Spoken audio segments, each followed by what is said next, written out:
पाकिस्तान और यूएई के दरमियान कल मैच था और जैसे हमने थोड़ा सा बताई दिया इब्तदाइया में आपको कि कितना इंपॉर्टेंट ये हो गया है। अब फाइनल 4 के लिए क्वालिफाई कर लिया पाकिस्तान ने और 21 को पाकिस्तान का इंडिया के साथ टकराव होगा। तो देखना ये है कि अब क्या टीम का मोराल बुलंद हुआ है। अब तो गेम से ज्यादा इस पे सबकी नजर है कि हाथ मिलाएंगे या नहीं। हाथ मिलाएंगे, हाथ मिलाए ना हाथ पे नजर है, हाथ पे नजर है। लेकिन वो इतना इशू है कि लोग तो पहले ये जानना चाहेंगे ना कि भाई इन्होंने इस दफा अब हाथ में, तो अब मुझे लगता है वैसे ज़ुहैब आपको लगता है मैं कहता हूं हाथ मिलाना इट्स अ नॉन इशू। मैं जीत जाऊं, हाथ मिलाना है आपने नहीं मिलाना ना सही। लेकिन लगता क्या है आपको कि इस दफा होगा सेलेक्ट? नहीं, इस दफा शायद ना हो, इस दफा नहीं होगी, हालात ही बताते। तो हमें नुमान नियाज भाई ने ज्वाइन किया है जो कि क्रिकेट एनसाइक्लोपीडिया है। कौन नहीं जानता नुमान भाई को। अस्सलाम वालेकुम, good morning, welcome to rise and shine Numan भाई। Good morning. Good morning Aadiya ji. Numan भाई जो तो हमारे शो से जो आपका आगाज हुआ है उस दिन हर चैनल पे मैं नुमान भाई को देखा था और ये जाके बता रहे थे कि ये ऐसे है, ये ऐसे बहुत बिजी चल रहे हैं आप नुमान भाई। बहुत बिजी चल रहे हैं आप। मैं नादिया की इनोसेंस पे ना मैं कहूंगा कि वाह है। क्यों? कौन सी बात? एक तो पहले मुझे ये बताइए कि क्या जो एंडी पाइक्रॉफ्ट है उसने माजरत की है, रिटन अपॉलॉजी की है? नहीं, उसने तो एक स्टेटमेंट दी है कि I regret the miscommunication, misunderstanding. क्या उसको हटा दिया आईसीसी ने एज ए मैच रेफरी की डिमांड दी? नहीं हटाया। तो मुझे नहीं समझ आया कि what we are actually celebrating. Very quickly I give you a brief कि बहुत सारी चीजें बहुत गलत हुई वहां पे। एक तो ये जो हैंडशेक है इट्स ए नॉन इशू, ये एक सेरेमोनियल है, प्रेसिडेंस है, स्पिरिट ऑफ द गेम है, कंजेनियलिटी है, लेकिन ये किसी भी कोड ऑफ कॉन्डक्ट का हिस्सा नहीं है। तो लिहाजा एंडी पाइक्रॉफ्ट ने अगर सलमान अली आगू को जब कहा था, अगर नहीं कहा था कि जी वो हैंडशेक नहीं होगा, तो वो कोई वायलेशन नहीं कर रहे थे, कोई रूल वायलेट नहीं हो रहा था। सही। तो इसमें तो वेला मचाना कोई समझ नहीं आई। हाँ, आप ये जरूर कह सकते हैं कि हु वाज ही, वो why he was playing a conduit to Indian cricket, कि वो आके मैसेज आगे पास कर रहे थे। इंडियन मैनेजमेंट को डायरेक्टली बचाना चाहिए था या through proper stakeholders Pakistan management को कि जी वो हाथ नहीं मिलाएंगे। ये हो गया। अगर आपके साथ टॉस में ये हो गया था तो why the Pakistan players they kept on waiting after the match was over कि वो सूर्य कुमार यादव और शिवम दुबे से हाथ मिलाएं? मेरी समझ से बाहर। बिल्कुल ऐसे सही कह रहे हैं। अब जो तीसरी इंपॉर्टेंट चीज है जो नादिया को स्टनिंग लगेगा, जहां पे आपका ऑब्जेक्शन बनता था, जो ग्लेयरिंग वायलेशन थी वो सूर्य कुमार यादव की पोस्ट मैच इंटरव्यू में पॉलिटिसाइजिंग थी। बेशक मैंने लेकिन सूर्य कुमार ने मेरा ये ख्वाब पूरा कर दिया उस दिन। वो क्रिकेट का मैदान नहीं था, वो एक बीजेपी का जलसा था। सही।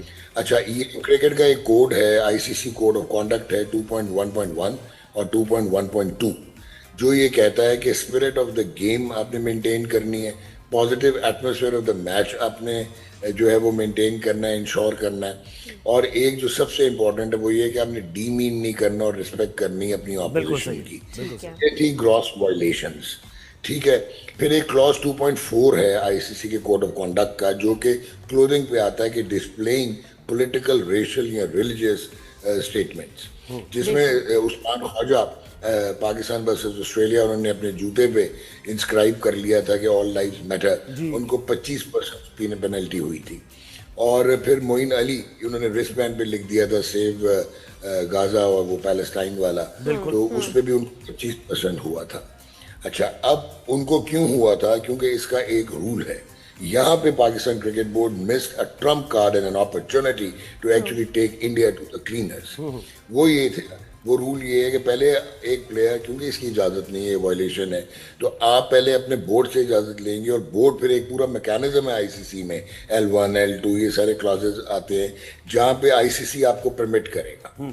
क्या पाकिस्तान क्रिकेट बोर्ड की मैनेजमेंट ने देयर एंड देन पूछा कि यार ये जो आपने हमें डीमीन किया और आपने हमारे सेंटिमेंट को हर्ट किया है, एक तो उसका वैसे नैरेटिव फजूल था क्योंकि वो कभी प्रूव किया ही नहीं इन्होंने, वो तो पूरी दुनिया में पिटा हुआ इनका नैरेटिव है पलगम। बिल्कुल ऐसे ही।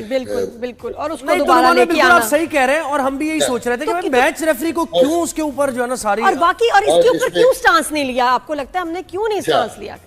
एग्जैक्टली। अब उसमें क्या होता था, पाकिस्तान क्रिकेट बोर्ड को ये पूछना चाहिए था कि ठीक है जी, बीसीसीआई ने तो उसको इजाजत दे दी होगी बिकॉज वो तो गवर्नमेंट का नैरेटिव क्रिकेट को पॉलिटिसाइज कर रहे हैं, लेकिन क्या आईसीसी ने परमिट किया है? और अगर आईसीसी ने परमिट किया तो किस बेसिस पे किया, knowing what is the geopolitical situation. दोनों मुल्क बायलैटरल सीरीज नहीं खेलते। 10 मई के बाद ह्यूमिलिएशन एनाइलेशन हुई इंडिया की, जो मिलिटरली उनको मार पड़ी है। तो उस एनवायरनमेंट में क्या उन्होंने इजाजत दी थी?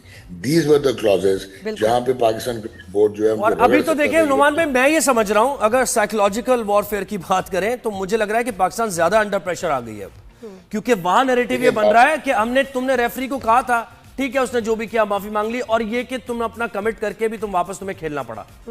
उसने कोई रिटर्न अपॉलॉजी नहीं की, ना वो हटाया गया उसको। अब जल्दी से आपको एक और चीज इंपॉर्टेंट बता दूं, जो कि बहुत इंपॉर्टेंट है, आपके नाज़रीन को भी पता होना चाहिए, कि हमने एक बढ़क मार दी कि हम बायकॉट कर देंगे एशिया कप। बिल्कुल यार, ये मल्ले का तो मैच था नहीं, ये बायलैटरल सीरीज तो थी नहीं। अब इसके रिपरकशंस हैं। एक आईसीसी का जो है वो आर्टिकल ऑफ एसोसिएशन है, जिसका क्लॉज है 2.10A, जो ये कहता है कि अगर आप इस किस्म की कोई हरकत करेंगे तो ये अनफुलफिलिंग द कमिटमेंट्स है फुल मेंबर की। इसमें आपको पेनल्टीज इतनी सवेर लग सकती थी कि एक तो आपको बैन कर दिया जाता है debar to play any major tournament of ICC and ACC. आपकी फुल मेंबरशिप की सस्पेंशन हो सकती थी। उसके बाद आपको बहुत सवेर पेनल्टीज हो सकती थी। और जो वर्स्ट है वो ये है कि अगर आप मैच ना खेलते और आपके पॉइंट्स टेबल ऑल्टर होता और उसकी वजह से जो हज़ीमत उठाना पड़ती इंटरनेशनल क्रिकेट को, उसमें मिलियंस ऑफ डॉलर्स का फाइन हो सकता था। फिर क्या पाकिस्तान क्रिकेट बोर्ड ने जब ये स्टेटमेंट दी तो सोचा था कि ये कोलैटरल लॉसेस कैसे पूरे करेंगे। तो ये तो नुमान भाई इंडिया पे भी लगना चाहिए ना, ये तो उन्होंने तो मैच नहीं भी खेले पहले, है ना? मैं आपको क्लियर नहीं, वो बायलैटरल सीरीज नहीं खेलती, वी टॉकिंग अबाउट। अच्छा, अब जो एक और में खेलना होता है आपको, ओके। हाँ, नहीं बायलैटरल में नहीं खेल सकते आप ज़रा, लेकिन ये आईसीसी का बड़ी कॉम्प्लेक्स बातें हैं भाई ये। जी जी। अच्छा, अब एक इसमें इंपॉर्टेंट चीज है जो कि आपको ज़हन-नशीं करनी है कि अगर पाकिस्तान क्रिकेट बोर्ड विड्रॉ करता, बॉयकॉट करता, तो ये जो एशिया कप है, इसके जो एशियन क्रिकेट काउंसिल को पैसे मिलने हैं वो $227 मिलियन है। और उसकी जो डिस्ट्रीब्यूशन है वो ऐसे होती है कि जो 5 फुल मेंबर हैं, बांग्लादेश, श्रीलंका, पाकिस्तान, इंडिया और अफगानिस्तान, इनको 15% ईच मिलता है और बाकी जो 25% है वो एसोसिएट मेंबर्स को जाता है। अच्छा, इंटरेस्टिंगली इंडिया जो है वो अपना 15% भी एसोसिएट मेंबर्स को दे देता है, because they don't need this, से कि वो डेवलप करना चाहते हैं रीजन में क्रिकेट। ये तो हो गया। अब आपको ये कम से कम 12 से 16 मिलियन डॉलर का लॉस होता। उसके अलावा प्रोडक्शन की कॉस्ट, एचआर की कॉस्ट, वेन्यूज की कॉस्ट, उसके बाद जो है आपकी ये जो आप विड्रॉल करते, बस इसका मतलब यही हुआ ना नुमान भाई कि पहले सोच समझ के करने चाहिए फैसले, और इतने हद तक जब आप इस एक्सट्रीम पे अगर आप जा रहे हैं तो फिर आप वहां। लेकिन नुमान भाई ने कहा कि जिस चीज पे स्टैंड बनता था, जो वायलेशन ऑफ कोड थी, उस पे हमने नहीं किया। हाँ, बिल्कुल। उस पे स्टैंड क्यों नहीं लिया नुमान भाई? उस पे जो लेना चाहिए था। अब जो नादिया ने इंडिया की बात की है ना, उस पर भी मैं कह दूं, देखें, हम मानते हैं कि इंडिया एक टॉप टीम है, हम मानते हैं उनका बेहतरीन इंफ्रास्ट्रक्चर है, मॉडर्न क्रिकेट खेलते हैं, ब्रिलियंट प्रोडक्ट लेके आते हैं, ठीक है जी।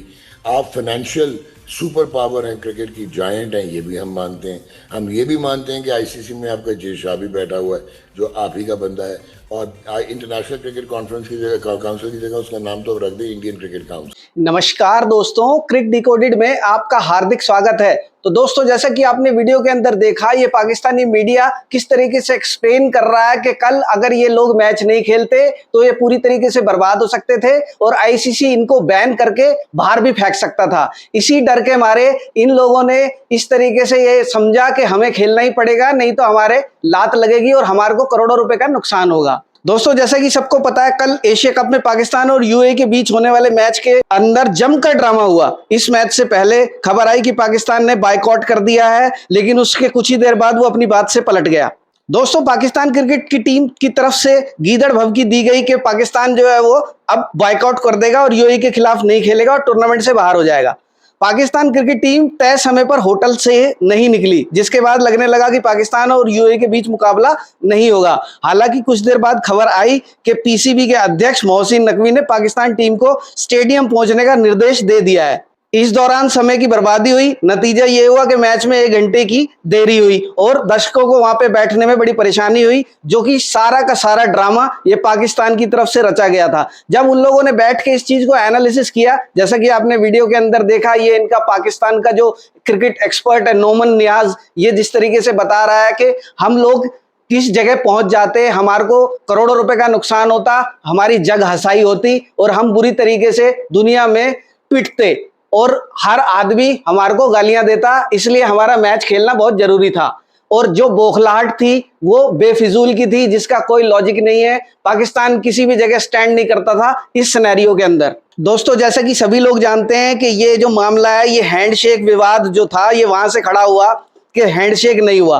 पाकिस्तान क्रिकेट की team, Pakistan cricket board Bharat से हारने के बाद खफा चल रहा है। इस मैच में सूर्य कुमार यादव ने टॉस के बाद पाकिस्तानी कप्तान सलमान अली आगा से हाथ नहीं मिलाया। टीम इंडिया ने पाकिस्तान को 7 विकेटों से बुरी तरीके से रौंदा, पाकिस्तानी खिलाड़ियों से हाथ नहीं मिलाया। कप्तान सूर्य कुमार यादव और शिवम दुबे जीत दिलाने के बाद मैदान से सीधा ड्रेसिंग रूम चले गए। इस दौरान पाकिस्तानी टीम भारतीय खिलाड़ियों के मैदान पर आने का इंतजार करती रही, लेकिन अपनी फजीयत कराकर वापस लौट गई। इस तरह पाकिस्तानी टीम की घनघोर बेइज्जती हुई, जिसकी वजह से वो बहुत ज्यादा परेशान हुए और सोशल मीडिया पे उसको बहुत बुरी तरीके से वायरल किया गया, जो उन्हें हजम नहीं हुआ, जिसके चलते उन्होंने डिसीजन लिया, आनन फानन में डिसीजन लिया कि हम लोग जो है वो अगले मैच का बॉयकॉट कर देंगे, टूर्नामेंट को छोड़ देंगे। अरे भैया, अगर तुम्हारे बस की है तो करके दिखाओ। अभी 21 तारीख को मैच है अगला, अगर बस की है तो करके दिखाओ बॉयकॉट। क्यों नहीं कर देते हो? क्योंकि तुम्हें पता है तुम्हारी जेब में चवन्नी नहीं है। 2 पैसे अगर मिलने हैं तो इस टूर्नामेंट से ही मिलेंगे, और अगर खेलोगे तो मिलेंगे और नहीं खेलोगे तो कुछ भी नहीं मिलेगा। हार तो निश्चित है, लेकिन कम से कम बेइज्जती कम होगी। दोस्तों, आशा करता हूं वीडियो अच्छा लगा होगा। चैनल को लाइक करें, शेयर करें और सब्सक्राइब करें। जय हिंद, वंदे मातरम।